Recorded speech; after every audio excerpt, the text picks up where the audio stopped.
तो last session में कथा की समाप्ति हुई थी कि विदुर जी ने उपदेश दिया धृतराष्ट्र जी को, और उस उपदेश के आधार पर वो वन के लिए निकल गए। और विदुर जी उनके साथ थे। तो उन्होंने मन श्री कृष्ण भगवान में लगा करके मोक्ष की प्राप्ति की। ये आश्चर्य मोक्ष देख करके विदुर जी को बहुत हर्ष हुआ और वियोग भी हुआ कि भाई, बड़े भाई जा रहे हैं, चले गए। और जैसा पिछली बार बताया था कि विदुर जी ने अपनी यात्रा की बाकी सब बातें तो पांडवों को बताई, लेकिन यदुवंश के विनाश की बातें नहीं बताई थी, जिससे वो दुखी न हो। और वैसे भी ये बात अपने आप ही सामने आने ही वाली थी। ये पिछली बार बात हुई थी। अब युधिष्ठिर जी ने, काफी दिन हो गए थे महाभारत का युद्ध समाप्त हुए, कृष्ण भगवान जा चुके थे अपने द्वारका में।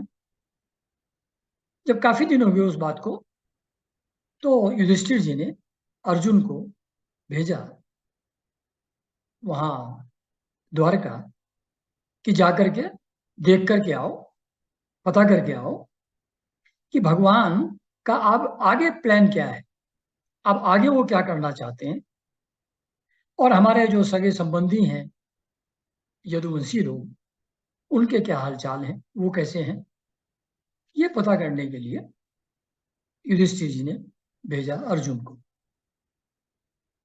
तो सूत जी बता रहे हैं शौनक जी लोगों को कि कई महीने हो गए थे और अर्जुन लौटे नहीं। तो थोड़ी चिंता होने लगी युधिष्ठिर जी को कि क्या हुआ, ऐसा क्या हुआ। तो इसके साथ साथ युधिष्ठिर जी को कुछ अपशकुन भी दिखने लगे। अपशकुन जैसे जो मौसम है उसके बजाय कोई दूसरा मौसम हो जाए, गर्मी के मौसम में ठंडी या ठंडी के मौसम में गर्मी, एटसेट्रा। और देखा कि पब्लिक का, लोगों का जो मानसिक स्थिति है वो भी काफी निगेटिव होती जा रही है। लोग क्रोधी होते जा रहे हैं, लोभी होते जा रहे हैं, झूठ बोलने लगे हैं। और ऐसा व्यापार जिसमें पाप इन्वॉल्व है, निगेटिव एक्टिविटी इन्वॉल्व है, ऐसा व्यापार भी होने लगा है। मित्र लोग भी एक दूसरे से छल करने लगे हैं, सगे संबंधी भी आपस में झगड़ने लगे हैं। तो ये सब तो लोगों के अंदर निगेटिव स्थिति उनको लगी। और प्रकृति में भी कुछ अपशकुन दिखने लगे। वो प्रकृति के अपशकुन अभी बताऊंगा। तो ये सब अपशकुन देखने के बाद युधिष्ठिर ने भीमसेन को कहा कि भाई, क्या हुआ, अर्जुन को भेजा था, क्या कारण हो सकता है, क्यों नहीं आए। कहीं ऐसा तो नहीं कि देवऋषि नारद ने जो कहा था कि भगवान ज्यादातर काम तो अपना पूरा कर चुके हैं, भार उतार चुके हैं पृथ्वी का, थोड़ा बहुत काम उनका शेष है, उसको पूरा करके फिर वो अपने धाम को वापस लौट जाएंगे। कहीं ऐसा तो नहीं हो गया है, ऐसी निगेटिव चीजें क्यों हो रही हैं। हम लोगों के जीवन में जो भी हमको संपत्ति मिली, राज्य मिला, शत्रुओं पर विजय मिली, स्वर्ग पर हमारा अधिकार हो गया, ये सब तो उन्हीं की कृपा से हुआ था। लेकिन अब देखो, अब क्या हो रहा है, आकाश में पुच्छल तारे तारे टूट टूट के गिर रहे हैं, पृथ्वी में भूकंप आ रहे हैं, लोग रोगों से ग्रस्त हो रहे हैं। तो कहीं ऐसा तो नहीं कि कोई ऐसा होने वाला है जो हमारी बुद्धि को मोहित कर ले, कोई बहुत बड़ा उत्पात, कोई बहुत बड़ी निगेटिव इवेंट तो हम लोगों की लाइफ में नहीं होने जा रहा है। मेरी बाई जांग, आंख और बाई भुजा वो भी फड़क रही हैं, हृदय भी जोर जोर से धड़क रहा है। तो मुझको तो कुछ अनिष्ट होने की बहुत आशंका है। सियारिन जो है वो भी सूरज की ओर मुंह करके रो रही है, और देखो उसके मुंह से आग भी निकल रही है। और ये कुत्ता मेरी तरफ देख करके बिना डरे निर्भय होकर के जोर जोर से चिल्ला रहा है। ये सब अपशकुन माने जाते हैं हम लोगों के पुराने ट्रेडिशन के हिसाब से। तो उनको काउंट करवा रहे हैं युधिष्ठिर जी कि कौन कौन से अपशकुन उनको दिख रहे हैं।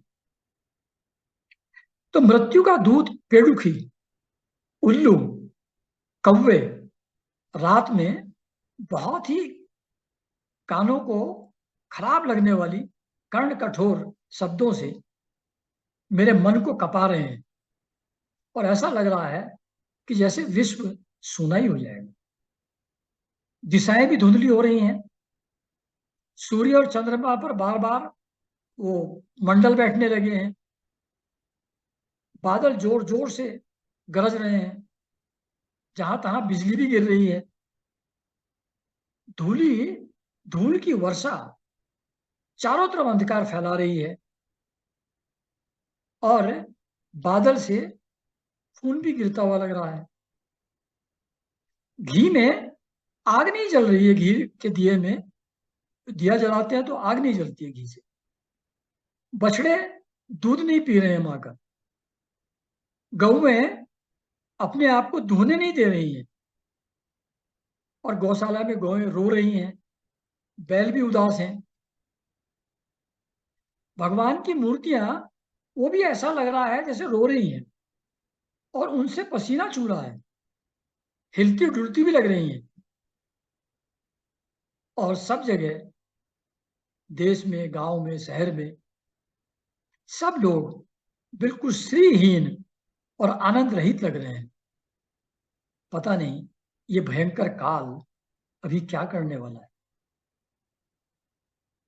इनको देखकर तो मुझको ऐसा ही लगता है कि जो अपने चरणों से ध्वजा, वज्र और अंकुश आदि चिन्हों से इस पृथ्वी को जो सुशोभित कर रहे थे, जो इस पृथ्वी का भाग्य थे, सौभाग्य थे, लगता है वही श्री कृष्ण वो इस भूमि को छोड़ करके लगता है चले गए। वे सब सोच ही रहे थे, चिंता कर ही रहे थे, कि तभी अर्जुन वापस लौट आए। देखा तो मुंह लटका हुआ है।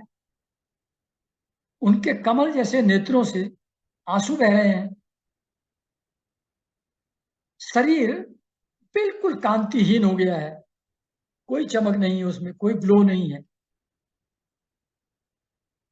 और ऐसी स्थिति में वो चरणों में गिर पड़े युधिष्ठिर जी के, अर्जुन।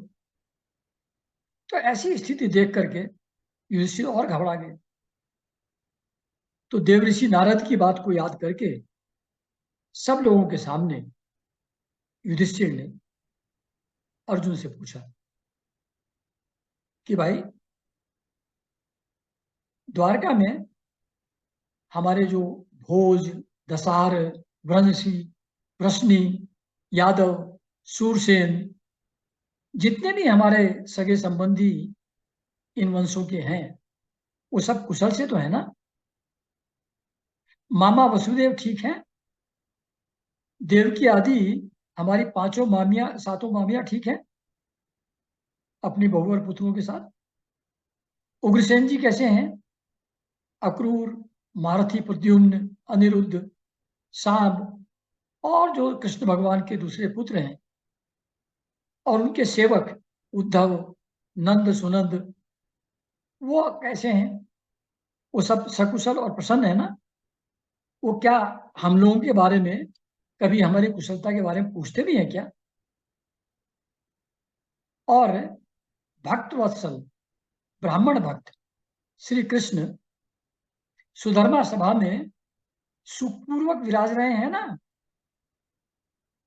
बलराम जी ठीक हैं? सत्यभामा आदि रानियां सब सकुशल और प्रसन्न है, और तुम तो स्वयं कुशल दिख नहीं रहे हो, श्रीहीन से दिख रहे हो। तो कहीं तुम्हारे लंबे वहां स्टे में सम्मान में कोई कमी तो नहीं हो गई? तुम्हारा किसी ने अपमान तो नहीं कर दिया? किसी ने कोई अमंगल शब्द तो तुमको नहीं बोल दिए? या फिर ऐसा तो नहीं कि तुमने किसी को कुछ देने की प्रतिज्ञा की हो और वो दिया ना हो? या ब्राह्मण बालक या वृद्ध, उनको खाना खिलाने के पहले तुमने तो नहीं खा लिया? या तुमने जो तुम्हारी शरण में कोई ब्राह्मण बालक गौ अबला आए हों, उनको शरणागतों का त्याग तो नहीं कर दिया?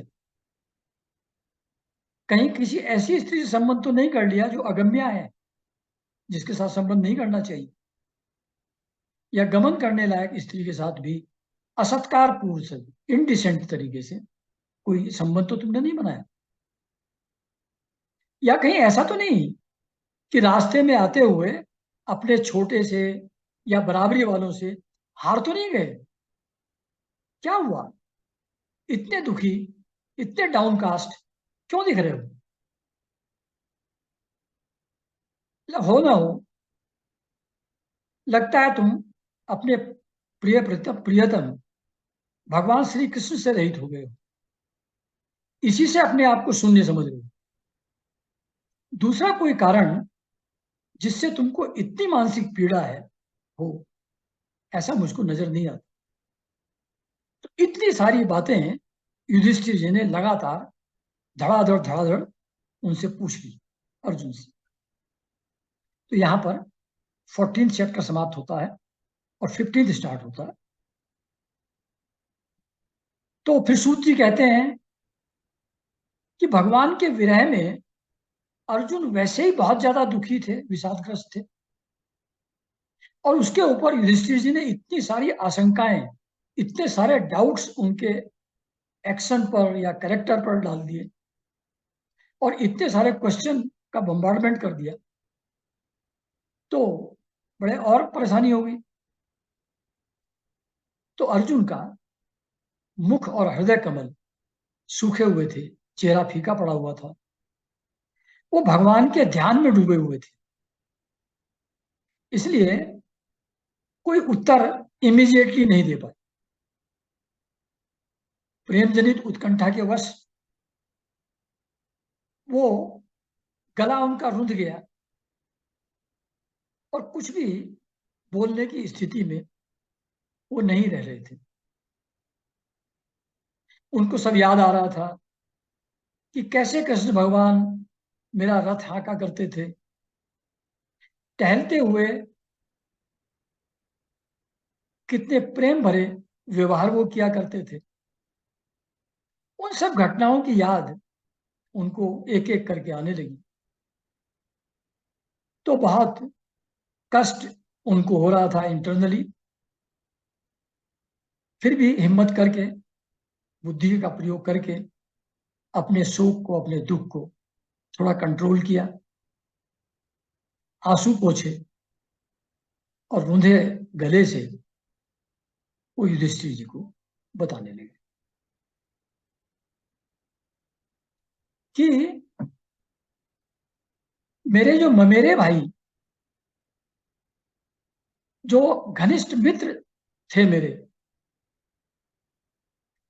उस रूप में, ममेरे भाई के रूप में, घनिष्ठ मित्र के रूप में श्री कृष्ण भगवान ने मुझको ठग लिया है।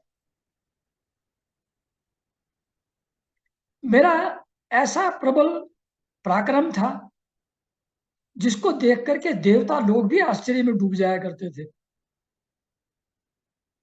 वो सब, मेरा बल, पराक्रम, सब कुछ श्री कृष्ण ने छीन लिया। जैसे प्राण से रहित शरीर मृत हो जाता है, उनके वियोग से मेरा, मुझको संसार बिल्कुल ही अप्रिय लग रहा है। जब उनका सहारा मुझको था, तो मैंने सारे राजाओं का बल पौरुष छीन करके और मत्स्य वेद करके द्रौपदी को स्वयंवर में जीत करके ले आया मैं। उनकी सन्निधि मात्र से, जस्ट हिज कंपनी, समस्त देवताओं और इंद्र को भी जीत करके मैंने अग्निदेव को तृप्त किया, उनको खांडव वन का दान दिया। वहां मय दानव बचे उस अग्नि से। उन्होंने अलौकिक मायामयी सभा हम लोगों को दी, और न जाने कितने राजाओं ने आपको आ करके भेंटें समर्पित की। ये सब उनकी सन्निधि मात्र से ही होता था। भीमसेन ने भी, जो 10,000 हाथियों की शक्ति रखते हैं, उन्हीं की शक्ति से जरासंध का वध किया। और भगवान ने, जो जरासंध ने राजाओं को बंदी बनाया हुआ था, वो उनको महाभैरव यज्ञ में बलि के रूप में प्रस्तुत करने वाले थे राजाओं को, तो उन राजाओं को भी वहां से फ्री कराया, मुक्त कराया। और उन सब राजाओं ने भी आपके यज्ञ में आकर के नाना प्रकार के उपहार और भेंट दिए। और जो महारानी द्रौपदी के केस, जो यज्ञ से पवित्र जल से अभिषेक किए हुए थे, उनको जब दुष्टों ने छुआ और वो श्री कृष्ण भगवान के चरणों में गिर करके रोने लगी, तब श्री कृष्ण भगवान ने इस घोर अपमान का बदला लेने की प्रतिज्ञा की, और उन धूर्तों को, जिन्होंने ऐसा जघन्य अपराध किया था, उनकी ऐसी हालत कर दी कि उनकी स्त्रियों को, वो विधवा हो गई और अपने केस अपने आप ही खोल देने पड़े। ऐसे ही याद करिए, वनवास के समय में दुर्योधन ने ऐसा षड्यंत्र किया, उसने दुर्वासा ऋषि को सेवा करके प्रसन्न कर लिया था दुर्योधन ने, और सोचा कि अगर किसी तरीके से दुर्वासा ऋषि से साप मिल जाए इनको, तो फिर तो ये किसी बिल्कुल नष्ट हो जाएंगे, समाप्ति हो जाएंगे पांडव लोग। तो ऐसा दुर्योधन ने उनको, दुर्वासा जी को कहा कि देखिए, हमारे बड़े तो युधिष्ठिर जी हैं, वो आजकल वन में गए हुए हैं। मैं चाहता हूं कि आप उनको भी आशीर्वाद दें, उनका भी भला करें, लेकिन आप ऐसे समय जाइएगा कि जो द्रौपदी खाना खा चुकी हो, क्योंकि नहीं तो बेचारी भूखी, भूखे पेट आपकी सेवा करेंगी तो प्रॉब्लम होगी। तो आप तब जाइएगा जब वो खाना खा चुकी। वैसे आप लोग सब जानते ही हैं उस कहानी को, कि जब तक द्रौपदी खाना नहीं खाती थी, तब तक उनकी बटलोई से खाने का सामान निकलता ही जाता है। जितने भी खाना लोग खाना चाहें, सबके लिए उसमें से निकलता जाता था। वो अक्षय पात्र था। लेकिन वो अक्षय तब तक ही रहता था जब तक द्रौपदी खाना न खा ले। ये दुर्योधन जानता था। तो उसने कहा जब वो खा लेंगी तब जाइएगा आप लोग, जिससे बेचारी को भूख का कष्ट ना हो। अब गए वो, जब खाना खा चुकी द्रौपदी, और अपने 10,000 शिष्यों को लेकर के नदी के पास स्नान करने चले गए, और वो कह के गए कि आकर के हम भोजन करेंगे। अब द्रौपदी ने सोचा कि अब क्या होगा, हमारे घर में तो कुछ भी नहीं है। तब बात फिर दुखी हुई। अब फिर याद किया भगवान श्री कृष्ण को। वो तुरंत उपस्थित हो गए और आकर के कहने लगे, कुछ खाने के लिए दो ना। तो समझ गई ये कृपा ही कर रहे हैं मेरे ऊपर, ऐसा पूछ करके। तो इसने कहा वहां तो कुछ भी नहीं है। कहा नहीं, वो भट्टलोई जरा लेकर के तो आओ, देखें। तो उसमें एक कण लगा हुआ था भोजन का। उसको उन्होंने लिया, अपने मुंह में डाला, और त्रिलोकी में सभी की भूख समाप्त हो गई, सभी तृप्त हो गए। दुर्वासा जी और उनके शिष्य पूरी तरह से भूख उनकी समाप्त हो गई, कुछ खाने पीने की उनकी हिम्मत नहीं थी। ऐसा अनुग्रह भी श्री कृष्ण भगवान ने, ये ऐसा मौका जहां पर साप दे सकते थे दुर्वासा जी, उससे भी हमको उन्होंने बचाया। उनके प्रताप से, उनके सपोर्ट से मैंने पार्वती सहित भगवान शंकर को भी युद्ध में आश्चर्य में डाल दिया था। वो भी मेरा लोहा मानने लगे थे। उससे प्रसन्न होकर के उन्होंने मुझे पाशुपास्त्र दिया, उनका अपना अस्त्र दिया, पाशुपास्त्र। और दूसरे जो लोकपाल थे, वरुण हुए, इंद्र हुए, जितने भी थे, उन्होंने भी अपने अपने अस्त्र मुझको दिए थे। उनकी कृपा से मैं इसी शरीर से स्वर्ग गया, और वहां जाकर के इंद्र के साथ उनकी सभा में आधे आसन पर बैठने का सम्मान भी मैंने प्राप्त किया। और देवताओं ने मेरी इन्हीं गांडी धारण करने वाली भुजाओं का निवात कवच आदि दैत्यों को मरवाने के लिए मेरे हाथों से मेरा सहारा लिया। देवताओं ने भी। ये सब कुछ जिनकी कृपा से हुआ था, जिनकी कृपा का फल था ये, उन श्री कृष्ण ने आज मुझको ठग लिया।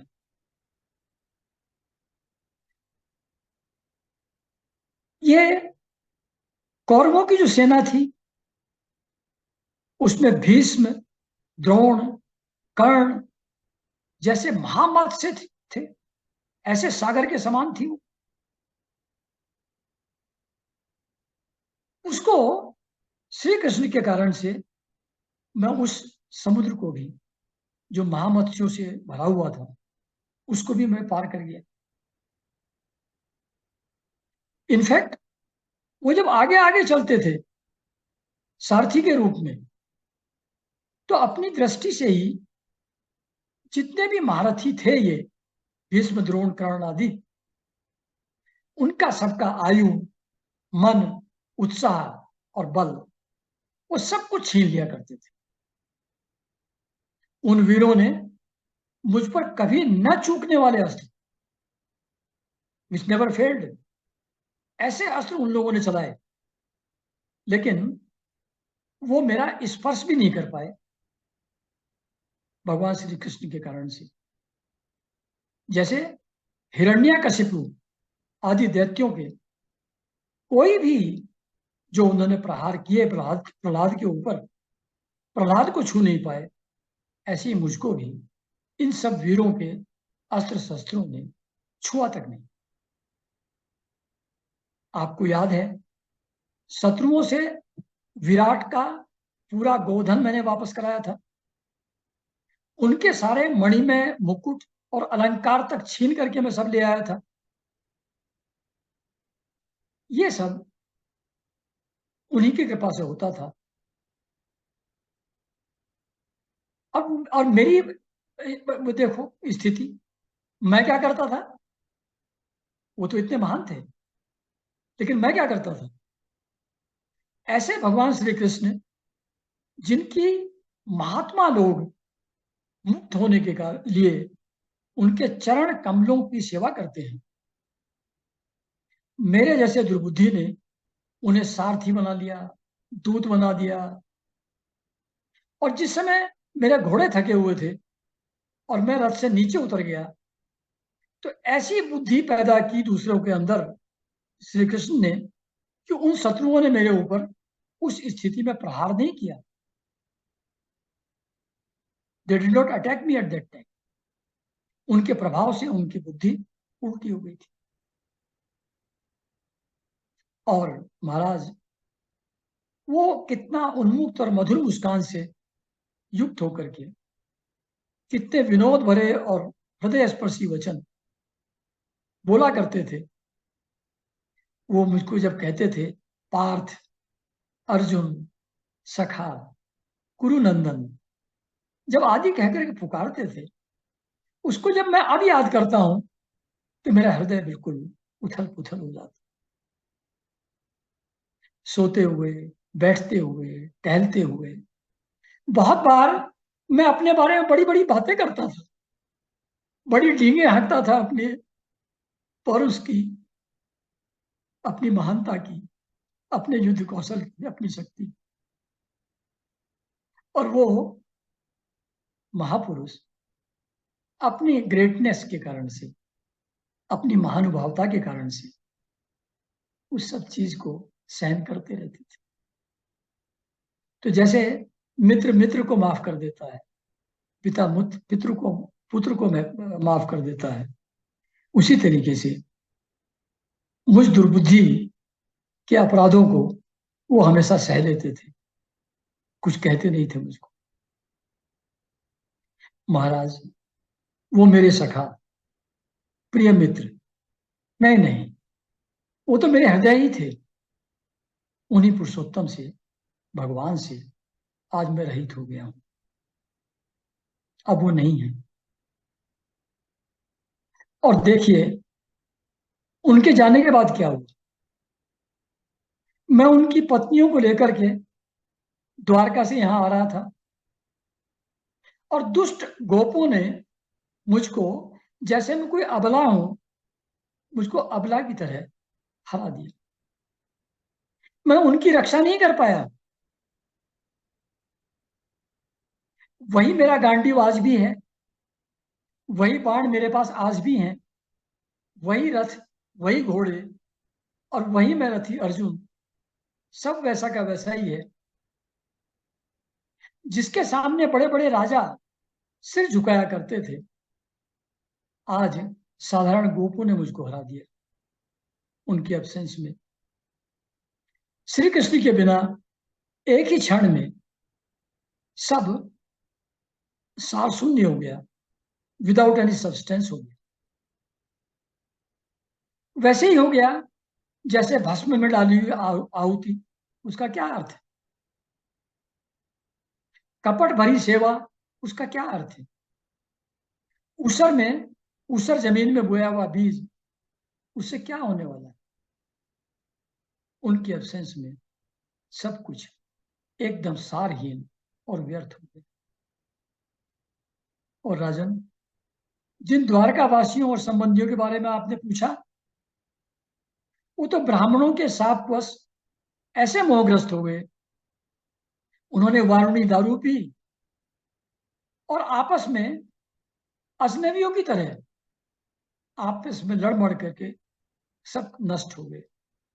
अब 4-5 ही उनमें से बचे हैं। ये सब भगवान की लीला ही है। देखिए, इसी संसार में बहुत सारे प्राणी एक दूसरे का पोषण करते हैं, एक दूसरे के लिए अपनी जान देने को तैयार रहते हैं। और इसी संसार में प्राणी एक दूसरे की जान ले लेते हैं। ये सब भगवान की लीला है।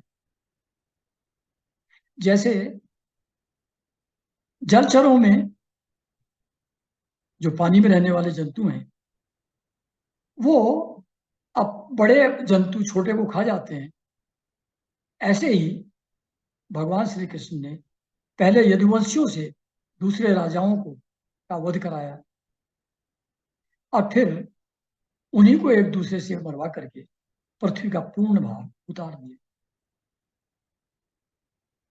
वो जब मुझको कुछ उपदेश दिया करते थे, देश काल प्रयोजन के हिसाब से शिक्षाएं देते थे, उनको मैं याद करता हूं अब हृदय में, तो ताप शांत होने लगता है और वो आते ही मेरा चित्त उसमें खो जाता है। ये सब अर्जुन जी ने युधिष्ठिर जी को बताया। तो फिर सूत जी कहते हैं शौनक जी लोगों से कि इस तरीके से प्रगाढ़ प्रेम से भगवान के चरण कमलों का जब चिंतन करने लगे अर्जुन, तो उनकी चित्त वृत्ति अत्यंत निर्मल और प्रशांत हो। भगवान की याद, और वो भी प्रगाढ़ प्रेम से, ओवरवेल्म्ड स्टेट में। जब प्रेम होता है, भक्ति होती है, तो साधारण प्रेम में भी दूसरे की इंपॉर्टेंस ज्यादा लगती है। अपने आदमी को, अपने आप को आदमी भूल जाता है, उसका ईगो सबड्यू हो जाता है, अपने बारे में नहीं सोचता। जिसको प्रेम करता है उसके बारे में सोचता है, उसके अच्छे के बारे में सोचता है, उसकी हेल्प करने के बारे में सोचता है। और यहां तो साधारण प्रेमी नहीं, भगवान है। जब उनके प्रति प्रेम भाव पैदा होगा तो ईगो टोटली समाप्त हो जाती है, किसी प्रकार की कामना इच्छा नहीं रह जाती, चित्तवृत्ति निर्मल और प्रशांत होगी। उससे जो भक्ति का उदय हुआ, प्रेममयी भक्ति का, उसने उनके हृदय के मथ कर सारे विकारों को बाहर निकाला। जो भी कर्म वासना, किसी टाइप की इच्छा मौजूद थी, सब समाप्त हुई। और फिर युद्ध के प्रारंभ में जो उन्होंने उपदेश दिया था, वो फिर मुझको, उनको, अर्जुन जी को, ये सूत जी कह रहे हैं कि जो गीता का उपदेश दिया था युद्ध के प्रारंभ में, वो पुनः अर्जुन को स्मरण हो गया। जो बीच में, क्योंकि काम धंधे में उलझ गए थे, गृहस्थी में उलझ गए थे, उनके कारण से जिस ज्ञान की विस्मृति हो गई थी, उनके जाने पर, उनके विरह में वो सारी ज्ञान फिर से उनको याद हुआ है। उससे ब्रह्म ज्ञान की प्राप्ति उनकी हो गई। माया का आवरण भंग होकर के गुणातीत अवस्था में पहुंच गए। डुअलिटी का संशय, डाउट खत्म हो गया। सूक्ष्म शरीर, लिंग शरीर जिसको कहते हैं, जिसका जन्म और पुनर्जन्म होता है, सूक्ष्म शरीर भंग हो गया और वे शोक और जन्म मृत्यु के चक्र से बिल्कुल मुक्त हो गए। जब ईगो नहीं रहती, मैं नहीं रहता, सूक्ष्म शरीर समाप्त हो जाता है। और वही तो जन्म मरण का कारण है, वही तो जन्म लेता है। जब वही नहीं रहा तो जन्म मृत्यु किसकी होगी? तो इस प्रकार वो फ्री हो। तो भगवान के स्वधाम गमन और यदुवंश के संहार की जब बातें डिटेल में सुनी युधिष्ठिर जी ने, तो उन्होंने कहा अब ये रहने लायक नहीं है दुनिया। अब स्वर्गारोहण के लिए, यानी कि इसको छोड़ करके अब यहां से चला जाए। कुंती ने भी जब ये सब बातें सुनी,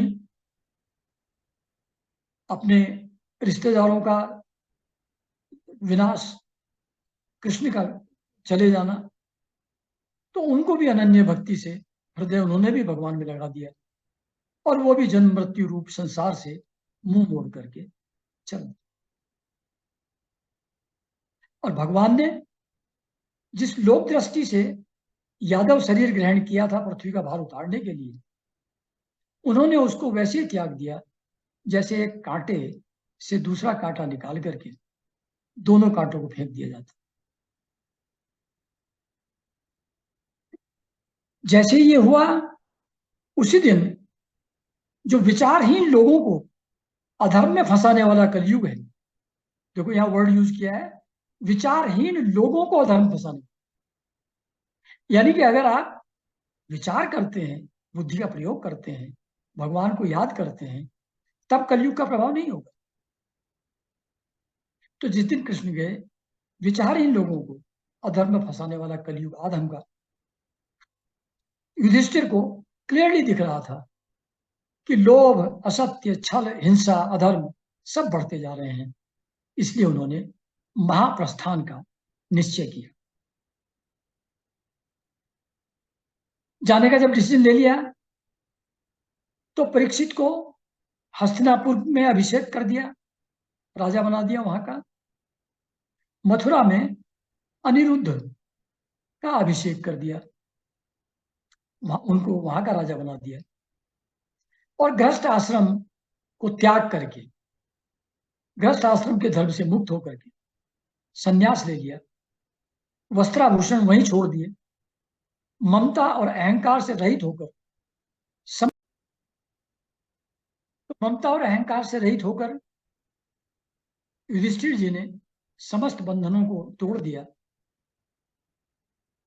वाणी को मन, मन को प्राण, प्राण को अपान, अपान को मृत्यु, मृत्यु को पंचभूतमय शरीर, और शरीर को त्रिगुणात्मक त्रिगुणों में, त्रिगुणों को मूल प्रकृति में, मूल प्रकृति को आत्मा में, और आत्मा को अविनाशी ब्रह्म में लीन कर दिया।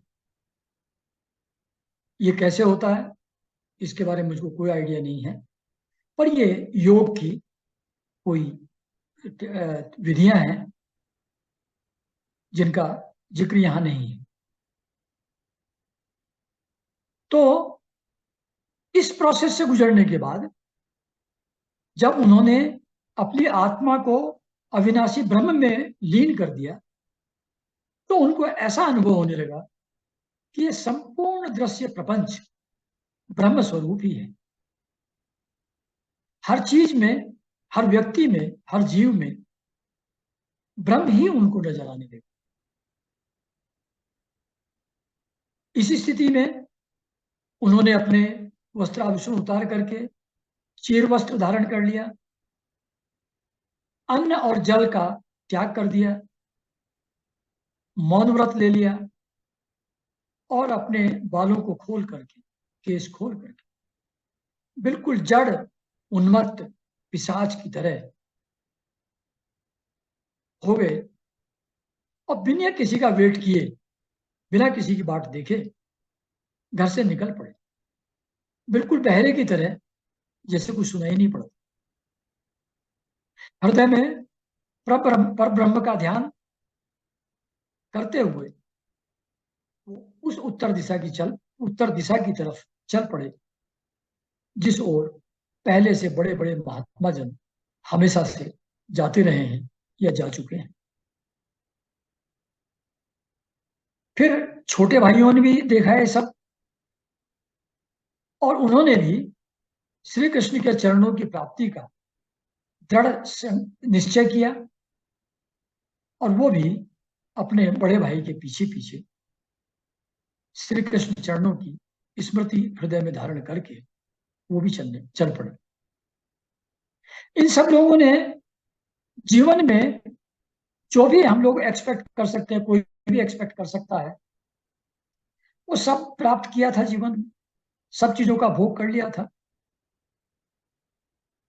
तो ऐसी स्थिति में अब श्री कृष्ण के चरण कमल को प्राप्त करना वही एक पुरुषार्थ बचा था। बाकी सब मनोकामनाएं, सारे पुरुषार्थ तो जीवन में पूरे हो चुके,